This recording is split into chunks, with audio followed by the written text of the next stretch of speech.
तू अपनी ज़मीं अपना आकाश पैदा कर, अपने लिए एक नया इतिहास पैदा कर। मांगने से कब ज़िंदगी मिलता है ए मेरे दोस्त, तू अपने हर कदम में एक नया विश्वास पैदा कर।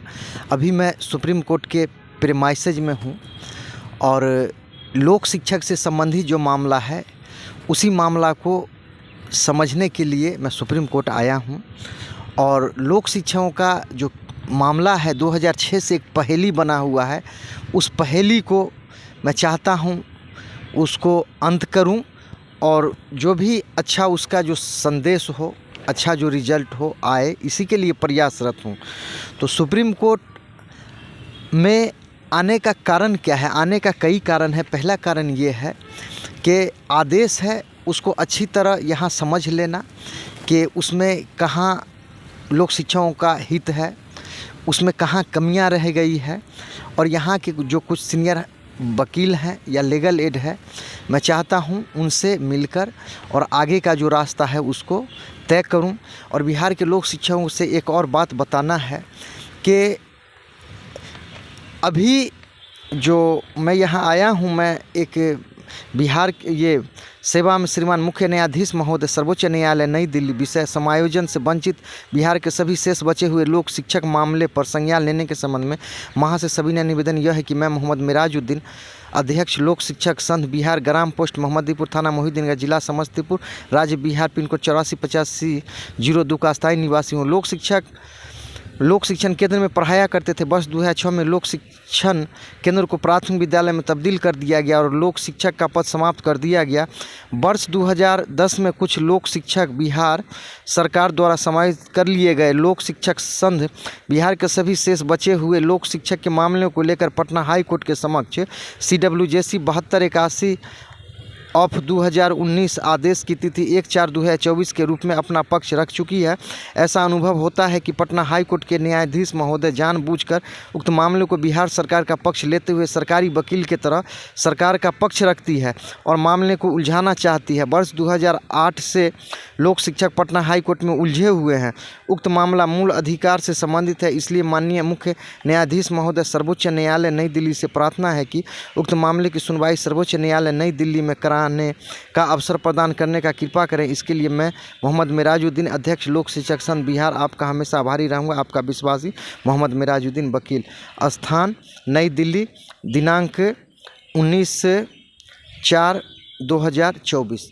तो कुछ ऐसे जो पहलू हैं, मामला है, ये मैं इसलिए इस आवेदन को पटना ये माननीय सुप्रीम कोर्ट के चीफ जस्टिस महोदय के सामने इसको मैं देना चाहता हूं, क्योंकि इस आवेदन के आलोक में फिर क्या करना होगा आने वाले दिनों में। बाय द वे, अगर ये केस अगर यहाँ सुप्रीम कोर्ट में अगर एक्सेप्ट कर लिया जाएगा तो अच्छी बात है। अगर नहीं किया जाएगा तो क्या है, बाय द वे अगर हम LPA में ही जाएंगे तो उस वक्त क्या होगा कि फिर इस आवेदन पर हम RTI फाइल करेंगे जो इस पर क्या कार्रवाई की गई। तो माननीय सुप्रीम कोर्ट हो ना हो, अगर इस पर गाइडलाइंस दे दे कि आप पटना हाई कोर्ट जाइएगा, तो अगर हम LPA में जाते हैं और सरकार काउंटर फाइल करेगी तो काउंटर के जवाब में जब हम रिजॉइंडर फाइल करेंगे अगर LPA में, तो ये सुप्रीम कोर्ट का जो भी गाइडलाइंस रहेगा, उस समय चूँकि कहा जाता था कि बड़ी मछली छोटी मछली को खा जाती है, तो उस वक्त ये सुप्रीम कोर्ट का गाइडलाइंस आपको काम आएगा और उस रिजॉइंडर में वहाँ इस आदेश को भी वहाँ लगाया जा सकता है। तो यही मैं आपसे बताता हूँ बिहार के लोक शिक्षकों के कहा जाता है कि भगवान के घर देर होता है, अंधेर नहीं होता है। और एक और मैं बात बता देता हूँ कानूनी, क्योंकि अगर सुप्रीम कोर्ट अगर एक्सेप्ट कर लेती है आपका मामला सुप्रीम कोर्ट में तो अच्छी बात है, नहीं तो अगर LPA में अगर जाना होगा तो LPA में जिस दिन से आपका आदेश हुआ है उसके 1 महीना के अंदर जाया जाता है। तो आज चूँकि आदेश आपका 1/4/2024 को हुआ है और 1/5/2024 से पहले 1 महीने यानी 30 दिनों के अंदर फिर आपको होना हो, अगर बाय द वे कहीं आगे बढ़ाना होगा मामला। तो बिहार के जो भी लोक शिक्षक हैं, आप अलर्ट हो जाइए, चौकस हो जाइए, क्योंकि अब आपके काम में विलम्ब नहीं होने जा रहा है। और जो लोक शिक्षकों का जो मामला है, इसको जो उलझा के रख दिया गया है, मैं चाहता हूँ ये सुलझ जाए। और इसी के कड़ी में आप देख सकते हैं कि मैं अभी सुप्रीम कोर्ट के प्रीमाइसेज में अभी हूँ, और मैं चाहता हूँ कि ये मामला जो भी है अच्छी तरह ये मामला सुलझ जाए। और लोक शिक्षा का जो एक बहुत बड़ा जो इसमें समझिए तो अमूल्य समय लगा है, और इसमें अमूल्य पैसा लगा है, और तो उसका जो भी है, जो एक आशा विश्वास है, उम्मीद है, लोक शिक्षकों का कायम रहे। आप देख सकते हैं कि मैं अभी सुप्रीम कोर्ट का ये अंदर का प्रीमाइसेज है, और ये सुप्रीम कोर्ट है। तो यहाँ से कहीं लोक शिक्षकों से ये कहना है, भरोसा ये दिलाना है कि ऐसा लोक शिक्षकों का चूँकि मामला जो है, अगर ये जिस दिन भी अगर सुप्रीम कोर्ट के पटल पर आ जाए या सही जगह पर आ जाए, तो मैं समझता हूँ निश्चित ही लोक शिक्षकों के साथ न्याय मिल सकता है, लोक शिक्षकों का जो भी खोया सामान है लौट सकता है। तो ये आशा उम्मीद करता हूँ कि बिहार के जो भी लोक शिक्षक हैं, आप गोलबंद होना शुरू कर दें, और आप माननीय यहाँ के जो भी विद्वान जो भी आदेश देंगे, गाइडलाइंस देंगे, उसी हिसाब से चलने का आप कोशिश करेंगे। तो देख सकते हैं कि ये सुप्रीम कोर्ट का प्रीमाइसेज है, आज ही दिल्ली पहुंचना हुआ है इत्तेफाक से। अभी जो भी है मैं कोशिश करूंगा आपका जो भी माननीय chief justice supreme court of India, उनके यहाँ ये आवेदन भी सबमिट कर देना चाहता हूँ। उसके अलावा और जो भी लीगल एड हो या जो भी वकील हैं, उनसे जो आदेश आया है पटना हाई कोर्ट में CWJC 7281/2019, उस पर जो भी है गाइडलाइंस ले लूँ, या आगे जो भी प्रक्रिया है इस चैनल के माध्यम से आपको बता दिया जाएगा। तो बिहार के लोक शिक्षकों से यही कहना है कि अब चूँकि क्या है, जो एक लोक शिक्षक एक ऐसा था कि एक पहेली बन गया था। आप देख सकते हैं ये सुप्रीम कोर्ट निश्चित ही ये आपके लिए कुछ ना कुछ ज़रूर अच्छा करेगी। और चूँकि क्या है कि CWJC 7281/2019 जिस हिसाब से उसमें मेरिट का चर्चा कर दिया गया है, मुझे लगता है कि आपका निश्चित ही कुछ ना कुछ अच्छा हो जाए। तो इसी आशा और विश्वास के साथ मेरा ये कहना है कि बिहार के लोक शिक्षकों आप जाग जाइए, और आप देखिएगा जिस हिसाब से आपके केस में मेरिट है, आपको मान सम्मान भी मिलेगा, आपका खोया जो भी सम्मान है सब लौटेगा। तो इसी आशा उम्मीद के साथ मैं कहता हूँ कि बिहार के लोक शिक्षकों कि आप जाग जाइए, एक हो जाइए। और चूँकि इससे पहले जो भी लोक शिक्षक हैं जो टुकड़े टुकड़े में टूटे, आप एक हो जाइए। मैंने जो भी लोक शिक्षकों का नाम लिया है, आप उनके कांटेक्ट में रहिए। चूँकि क्या है कि आप अवश्य ही जान लीजिए, अभी तक जो भी आदेश मैं देखा हूँ तो उसमें किसी का अथॉरिटी यानी कि प्राधिकार में किसी को भेजा गया है, किसी को एज में छूट दे दिया गया है। और चूँकि लोक शिक्षक जो भी हैं, आपको पता है कि दाव पेच जो होता है, दाव पेच सभी नहीं समझ सकता है सरकार का। तो अगर यहाँ अगर केस अगर फाइल हो जाता है तो ठीक है, नहीं तो क्या होगा, सुप्रीम कोर्ट कुछ तो गाइडलाइंस देगी, और गाइडलाइंस देगी तो आपका जो भी आगे रिजॉइंडर अगर फाइल किया जाता है LPA में, तो उसमें आपका काम आ जाएगा। तो अंग्रेजी में एक नियम था कि to an every action there is an equal opposite reaction, कि प्रत्येक क्रिया के विपरीत परंतु समान प्रतिक्रिया होती है। मैं हाई कोर्ट आया हूँ, भले ही आपको अभी चूँकि फ़िलहाल तो रिजल्ट नहीं दिखाई दे रहा है, नहीं देगा, लेकिन आने वाले दिनों में इस सुप्रीम कोर्ट का आपको ज़रूर ही आपको बेनिफिट मिलेगा। और प्रत्येक क्रिया के विपरीत परंतु समान एक प्रतिक्रिया होती है। तो यही लोक शिक्षकों से कहना है, बिहार के लोक शिक्षकों, कि अब जो भी हो रहा है अच्छा हो रहा है, और जो भी कार्य हो रहा है आपके सामने हो रहा है। मैं आपको इसलिए इस चैनल के माध्यम से आपको संदेश देना चाहता हूं कि मैं अभी सुप्रीम कोर्ट में जो भी आपका जो प्रक्रिया है उसको बुझने समझने के लिए आया हूं। मैंने आपसे वादा किया था कि आदेश आने के बाद निश्चित ही मैं जो भी सीनियर एडवोकेट्स हैं उनसे मैं समझने का कोशिश करूंगा, और समझने के लिए मैं आया हूं। तो बिहार के लोक शिक्षक जो भी हैं उनसे मेरा निवेदन है कि आप कम से कम एकता के सूत्र में बंध जाइए, और जो भी आगे होगा आपसे विचार विमर्श लेने के बाद होगा। और 1/4/2024 को जो आदेश आया है, अब 1/5/2024 से पहले उसको या तो सुप्रीम कोर्ट करिए या हाई कोर्ट करिए, निश्चित ही करना होगा, नहीं तो फिर आपका डिले हो जाएगा। तो इसी आशा उम्मीद के साथ मैं आप बिहार के जो भी लोक शिक्षक रहे उनका, रंजीत जी का, अमरेंद्र भैया का मैं फिर धन्यवाद देता हूं, चूँकि उन्होंने आने में बहुत अच्छा योगदान दिए। विजय भाई नौगछिया, उनका भी अच्छा योगदान रहा। उसके अलावा और भी बहुत से लोक शिक्षक रहे जिन्होंने यहाँ तक आने में सकारात्मक सहयोग दिए, सत्तार भाई सकारात्मक सहयोग दिए। उसके अलावा और बहुत से ऐसे लोक शिक्षक रहे जिन्होंने सहयोग दिए।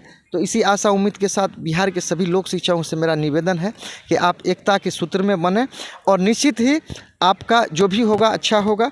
आप देख सकते हैं कि किस प्रकार से ये देखिए, इसको भारत का जो अंतिम न्याय का ये जो इसको मंदिर कहा जाए, तो उस मंदिर में मैं आ चुका हूँ और जो भी होगा आपको फिर आने वाले दिनों में आपको इस चैनल के माध्यम से सूचना दे दिया जाएगा। तो ये चैनल देखने के लिए आपका बहुत बहुत धन्यवाद और आशा उम्मीद यही करता हूं कि आप एकता के सूत्र में रहें। आपने बहुत सा कोशिश किया, यहाँ बिहार के लोक शिक्षक पटना हाई कोर्ट में आप कम लोगों के साथ आप जाके पिटिशनर बन गए। उसके अलावा क्या हुआ, एज में छूट ले लिए, प्राधिकार के समक्ष आप जाने का आदेश ले लिए। तो अभी तक रिजल्ट क्या आया? चूँकि ये जो केस है ये निश्चित ही अपना केस मेरिट के आधार पर जा रहा है और अच्छा आने वाले दिनों में इसका अच्छा रिजल्ट आएगा। तो इसी आशा उम्मीद के साथ कहता हूं कि लोक शिक्षक आपका जो भी है अब अच्छा होने जा रहा है। क्योंकि मुझे ऐसा लगता है कि अब समय आपका नहीं लगेगा, क्योंकि 1/5 से पहले जो भी होना होगा, कहीं भी आपका केस फाइल हो जाएगा, या तो सुप्रीम कोर्ट हो या तो पटना हाई कोर्ट LPA में हो जाए।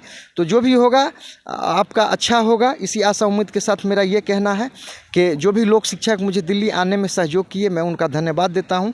और 1/5/2000 से पहले सभी लोक शिक्षक जो भी है, मैंने जिनका नाम बताया था, उनके कांटेक्ट में हो लें। और जो 106 लोक शिक्षक जिसमें एक एक्सपायर कर गए हैं, 105 में ऐसे जो भी लोक शिक्षक हैं उनसे कहना ये है कि चाहे संगीता जी हों और अमरिंदर भैया हों, या गाय घाट से अशोक कुमार सिंह हो, अरविंद जी हों, या कोई हो, उनसे कहना ये है कि कितने को अपील में ले जाना है या आगे बढ़ाना है, कितनों को नहीं बढ़ाना है। आप एक फाइनल लिस्ट तैयार कर लें।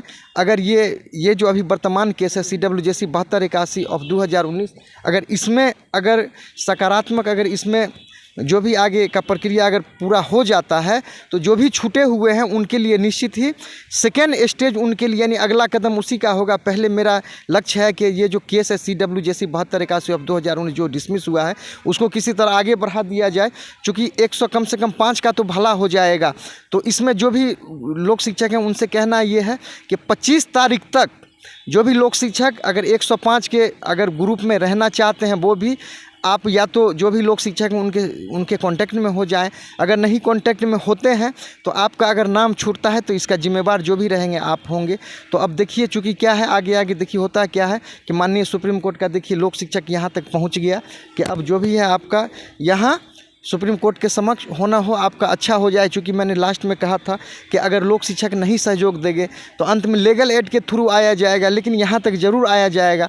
अगर मेरिट अगर लोक शिक्षकों में है तो फिर उसके साथ निश्चित ही इंसाफ होगा। तो इस आशा उम्मीद के साथ मैं मोहम्मद मिराजुद्दीन बिहार के लोक शिक्षकों से कहना ये चाहता हूँ कि अब देखिए, आपके लिए कुछ भी असंभव नहीं है। ना तो सुप्रीम कोर्ट असंभव है और कोई भी न्यायालय आपके लिए असंभव है। क्योंकि एकता में बल होता है। कुछ लोक शिक्षक एकता का परिचय दिए, उन्होंने तन मन धन से सहयोग किया, उसी का परिणाम है कि अब लोक शिक्षक अब चल पड़ा है। क्योंकि इसके फिर रफ्तार को रोकना मैं समझता हूँ बहुत कठिन है और लोक शिक्षकों से यही कहना है कि अब इसमें ज़्यादा समय नहीं लगेगा। ये चैनल आपको देखने के लिए बहुत बहुत धन्यवाद। और कहना ये है कि आप देख लीजिए, ये जो आपका जो मामला है ये निश्चित ही किसी न किसी रूप में यहाँ तक सुप्रीम कोर्ट तक ये पहुँचने जा रहा है और आपके साथ जो होगा वो अच्छा होगा। क्योंकि अगर आपके केस में मेरिट है तो मैं समझता हूँ कोई ऐसी शक्ति नहीं है कि आपको रोक सके। तो अब यही कहना ये है कि जो भी टुकड़े टुकड़े थे अब एक सूत्र में आ जाइए। अगर जो छूटते हैं उसका जिम्मेवार वो खुद होंगे। तो अभी 105 हैं, उनसे कहना है कि 25 तारीख से पहले किनको 105 में रहना है, किनको नहीं रहना है, डिसीजन ले लें। बाकी बात अगर छूटता है तो उसका जिम्मेवार वो रहेंगे। इसको फाइल करने के बाद, चूँकि 1/5/2024 से पहले कहीं ना कहीं उसको ज़रूर फाइल करना है। उसके बाद फिर क्या होगा कि आगे जो भी होगा अच्छा होगा। ये चैनल देखने के लिए आपको बहुत बहुत धन्यवाद।